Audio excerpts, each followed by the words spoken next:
Cats are masters at looking unbothered, even when they're quietly struggling with the heat. They don't pant and sweat the way we do. So it's surprisingly easy to miss the early signs that they're uncomfortable, or worse, on their way to overheating. The truth is, summer can be just as hard on our cats as it is on us, even if they hide it better. In this video, I want to walk you through the whole picture. How to set up your home so it naturally stays cooler. The right and wrong ways to cool your cat down directly. How to keep them properly hydrated when their instincts work against them. How their daily routine should shift in the heat. And finally, what to actually do if things go further than expected and you're looking at signs of heat stroke. This is a long one, so stick around. By the end, you'll have a complete game plan for the rest of the summer. If you find this kind of practical, no-nonsense cat care useful, consider subscribing so you don't miss the next one. Let's get into it. Build a cool home, not just a cool cat. When the temperature climbs past 30 degrees Celsius, most people's first instinct is to cool the cat directly. But the more effective approach is cooling the environment and letting your cat choose where it wants to be. They've spent thousands of years getting good at finding the coolest spot available. Your job isn't to pick the spot for them, it's to give them several good options. Block the heat before it gets in. If your windows face south or west, close the blinds or curtains before the sun hits them directly, not after the room's already baking. Do it first thing in the morning and you can knock several degrees off the room's peak temperature. Time your airflow. By mid-afternoon, it's often hotter outside than in, so flinging windows open then just pulls heat in.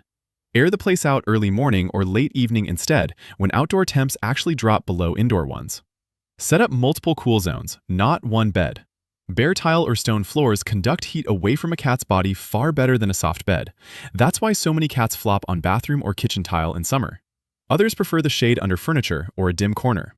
If your cat picks a spot that looks odd to you, leave them be. It's probably the best square foot in the apartment right now. Use AC and fans thoughtfully. A moderate AC setting is enough. You're not building a walk-in freezer. Fans should circulate air through the room rather than blast directly at the cat for hours. Let them choose how close to get.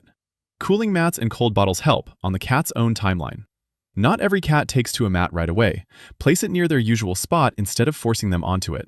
A water bottle filled cold and wrapped in a towel set near their bed works similarly. A gentle option they can lean into or ignore. Never turn cool room into locked room. Shutting a cat into the one AC'd room feels helpful but backfires. They regulate temperature best when free to move between several spots throughout the day. Know which spots turn genuinely dangerous. A parked car heats up in minutes even with windows cracked. The same goes for enclosed glass balconies and small unventilated rooms. They heat up faster than your own sense of how hot it feels would suggest. Your job here is preparation, not micromanagement.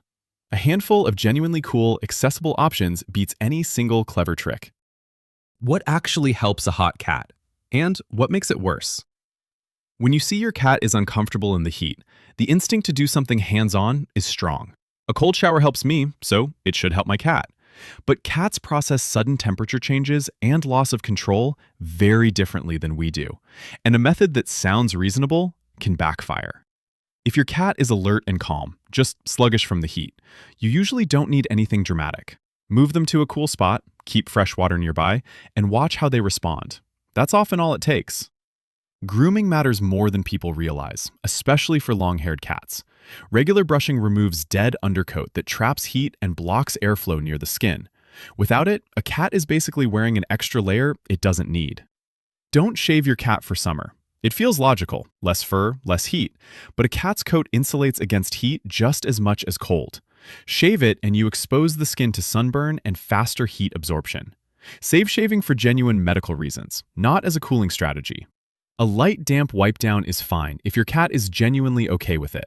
A cool, not cold, damp cloth along the sides or paws gives a small nudge to natural heat loss.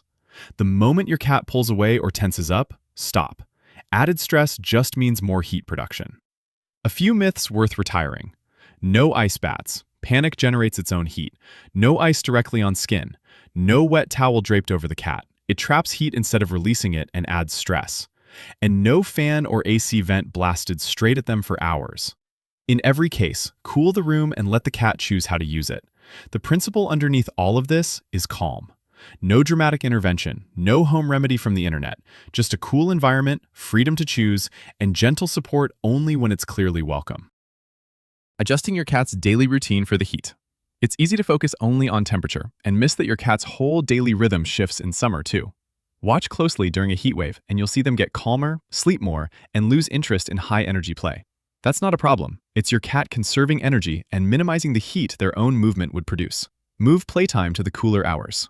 Shift wand toys and chase games to early morning or late evening. Safer, and naturally when most cats are more active anyway. Let your cat sleep through the worst of the heat. Reduced movement is the body's strategy for limiting heat buildup. As long as they're healthy, with water and a cool spot nearby, there's no reason to wake them. Watch sunny windowsills. Light-coated and white cats, especially with pale ears and noses, are noticeably more prone to sunburn. If your cat loves a sunny perch, make sure there's a shaded alternative too. Balconies heat up faster than expected. Tile in direct sun can get hot enough to burn paw pads, so make sure there's a shaded retreat, and that balcony access is properly secured with netting regardless. Tilted windows are an underrated danger. A cat squeezing through that narrow gap can get stuck and seriously hurt.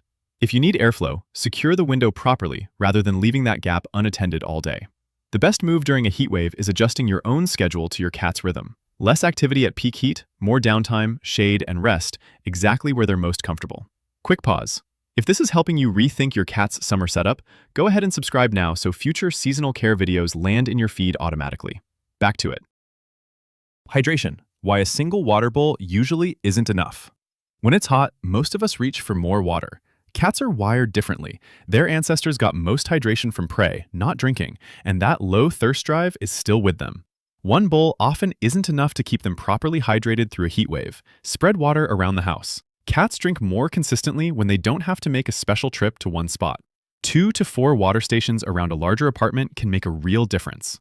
Bowl shape and material matter. Narrow bowls that brush a cat's whiskers with every sip are a real sensory turnoff for many cats. Wide, shallow ceramic, glass, or metal bowls tend to do better. Refresh the water often. Even water that looks clean becomes less appealing after hours in a hot room, so make changing it part of the daily routine. Keep water away from food and the litter box. It sounds minor, but plenty of cats drink more when water sits somewhere completely separate. It matches their instincts.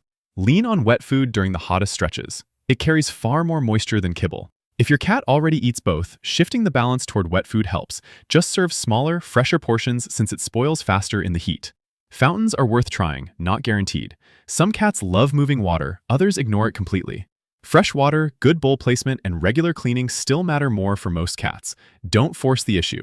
Skip random additives and don't syringe feed water without a vet's direction. The goal is making your cat want to drink, not making them.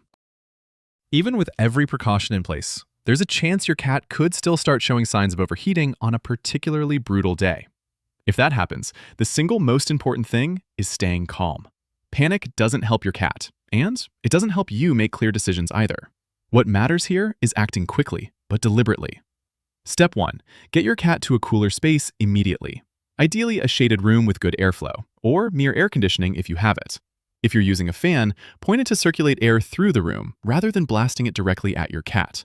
The goal right now is cooling the environment fast, not adding another source of stress on top of an already serious situation. Step 2. Begin gentle, gradual cooling. Use cool water, not ice cold, on a damp cloth or your hands, and gently work it through the fur, focusing on the belly, paws, and ears where heat dissipates more easily. There's no need to soak the cat completely. A thorough but gentle wipe down is enough. Aggressive, sudden cooling can actually do more harm than good in this situation, so keep the pace calm and steady throughout. Step 3. Offer water, but don't force it. If your cat is conscious, alert, and shows interest in drinking, let them. Don't attempt to syringe water into a cat that hasn't been specifically instructed to by a vet. An animal that's already weakened can choke, which only adds another serious problem on top of the original one. A short but critical list of things to absolutely avoid. No ice baths, no wet towels draped over the body, and no ice applied directly to the skin. Every one of these can trap heat against the body or trigger a stress response severe enough to make the underlying problem worse rather than better. Don't assume things are fine just because your cat seems to perk up quickly. Heat stroke can cause internal organ damage that's simply impossible to evaluate at home, no matter how much your cat's behavior seems to improve in the minutes immediately afterward. Any suspected case of heat stroke warrants a trip to the vet as soon as you can manage it, even if your cat appears to be recovering on the surface. It's also genuinely worth saving the number for your nearest emergency vet clinic in your phone before the hottest part of summer arrives. In an actual crisis, you don't want to be burning precious minutes searching for a phone number instead of getting your cat help. That's the full picture.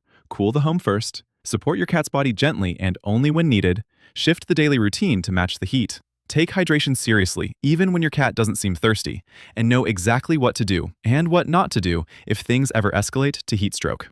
Put these pieces together, and most cats sail through even brutal summers without much trouble at all, which is exactly the goal. If you found this useful, let me know in the comments, and consider subscribing for more practical cat care content like this. Thanks for watching, and I'll see you in the next one.